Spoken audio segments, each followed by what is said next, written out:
বিসমিল্লাহির রহমানির রহিম।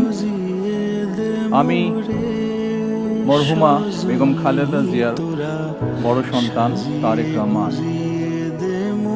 আমি আজকে এখানে উপস্থিত সকল ভাইয়েরা এবং বোনেরা যারা উপস্থিত আছেন, মরহুমা বেগম খালেদা জিয়া জীবিত থাকাকালীন অবস্থায় যদি আপনাদের কারো কাছ থেকে কোনো ঋণ নিয়ে থাকেন, দয়া করে আমার সাথে যোগাযোগ করবেন, আমি সেটি পরিশোধের ব্যবস্থা করব ইনশাআল্লাহ।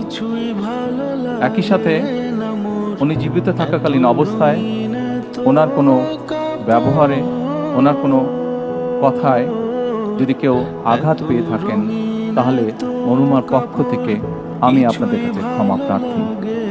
দোয়া করবেন আল্লাহ তাআলা যাতে ওনাকে বেহেশত দান করেন। আসসালামু আলাইকুম।